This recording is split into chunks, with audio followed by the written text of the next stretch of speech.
নমস্কার বন্ধুরা, তোমরা সবাই কেমন আছো? আশা করছি তোমরা সবাই অনেক ভালো আছো। আর হ্যাঁ, আমিও অনেক ভালো আছি। তো আজ আমি তোমাদের সাথে যেটা শেয়ার করতে যাচ্ছি সেটা আসলে আমার কাছে আসলে এটা খুবই একটা নতুন জিনিস, যেটা আমি আগে পরে কখনো দেখিও নাই, খাইও নাই। তো তোমরা ভাবতেছো যে তরমুজ নতুন করে দেখার বা খাওয়ার কি আছে? হ্যাঁ, এটা আমার কাছে আছে বা তোমাদের কাছে একটু শেয়ার করি, আমার মনে হইলো। তো এই দেখো, তরমুজটার ভিতরের কালারটা দেখে তোমরা অলরেডি বুঝে গেছো যে আসলে এটা দেখার বা খাওয়ার কি আছে। এইটার কালারটাই হচ্ছে একটা অন্যরকম কালার, যেটা নর্মাল তরমুজের যেটা থাকার কথা এটা আসলে ওরকম না। তো এইটা আমি যখন দোকানে কিনতে গেছিলাম, তো তখন আমি জানতাম না, যে সত্যি আমি জানতাম না যে ভিতরে এই হলুদ কালারের তরমুজ হয় আর কি। পার্সোনালি আমি সেটা সত্যি জানতাম না।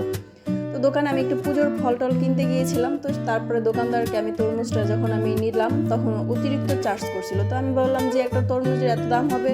তো আমি বললাম যে এত দাম কেন? তখন বললো যে আপনি যখন এইটা কাটবেন তখন আপনি নিজে অবাক হয়ে যাবেন। তাই বললাম তরমুজ কাইটা অবাক হব, বুঝলাম না। তো তারপরে আসলে ভিতরে একটু তো হয়েছিল যে কি এমন আছে যে অবাক হয়ে যাব।